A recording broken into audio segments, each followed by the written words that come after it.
Ne fais surtout pas ça. Non. En t'y prenant de la sorte, c'est la tornade assurée dans ton estomac. Il va se sentir insulté. On t'a conseillé de manger salé le matin. Oui, pourquoi pas. Mais celui qui t'a recommandé cette combinaison manque de respect à ton estomac. Ou alors il faut qu'il révise ses classiques. Manger salé, c'est bien, mais pas cette association alimentaire.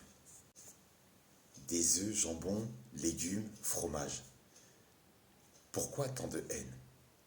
J'étais en train de réfléchir sur les articulations d'une future vidéo sur les oléagineux que beaucoup de personnes attendent, mais à la lecture de ce message, j'ai tout arrêté, parce qu'il y a urgence. Ceci étant dit, je n'ai qu'une parole. La vidéo sur les oléagineux est à l'approche. Là, je fais juste une petite halte, parce qu'il y a une urgence sérieuse. Des œufs, du jambon, des légumes, du fromage. Et tu manges tout ça au petit déjeuner. Quelle violence! Imagines-tu les dégâts possibles dans ton estomac suite à cette mauvaise association alimentaire?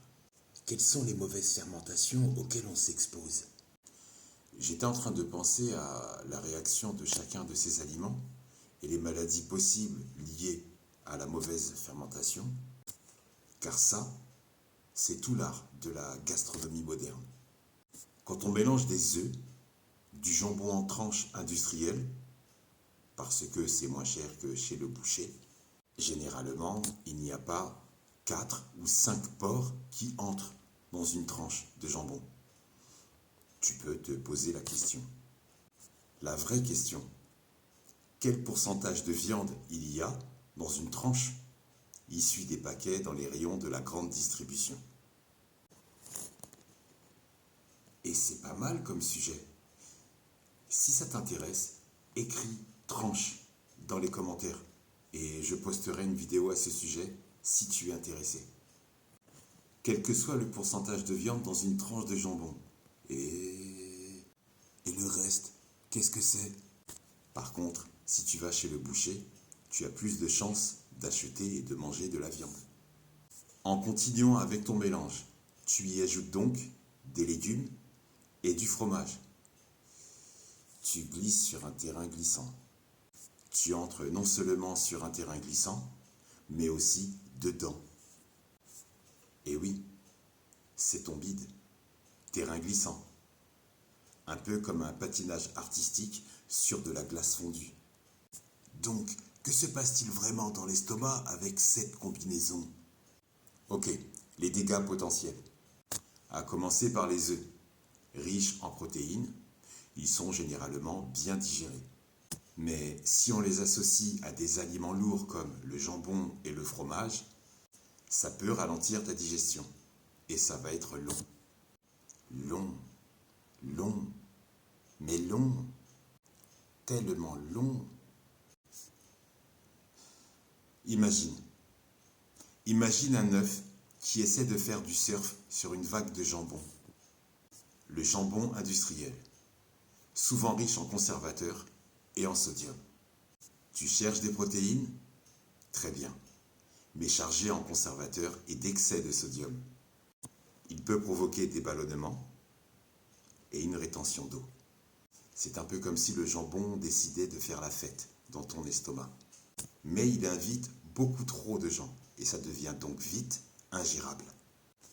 Les légumes. En général, les légumes sont nos amis, tes amis. Mais certains légumes crus peuvent fermenter dans ton estomac, surtout s'ils sont mélangés à des protéines lourdes.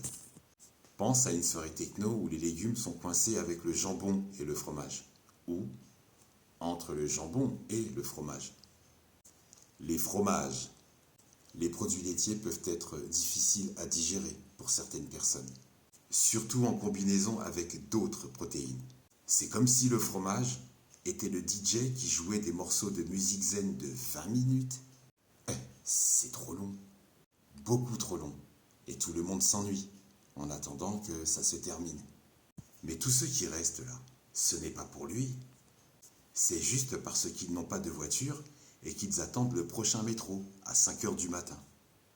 Mauvaise fermentation.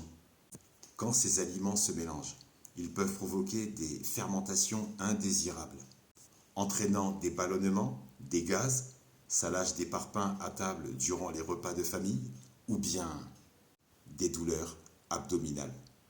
Les mauvaises bactéries peuvent se réjouir de cette fête et produire des acides et des gaz qui peuvent mener à des troubles comme les flatulences. Oui, ces petits bruits gênants, ou pas, selon chacune, selon chacun. Ce qui sort de ta rondelle peut transformer un dîner en vraie comédie. Ça lâche des caisses, ça part. Pout, pout, pout, pout, balle dans le mur, cadeau de la baraque. Les ballonnements. Comme si ton estomac avait décidé de gonfler comme un ballon de baudruche dans une fête anniversaire pour enfants. À part les ballonnements, dysbiose intestinale.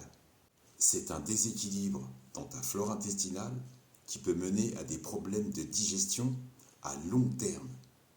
Bref, cette combinaison alimentaire, c'est Hiroshima dans ton estomac. Celui ou celle qui te recommande cette combinaison alimentaire ne veut pas du bien à ton estomac.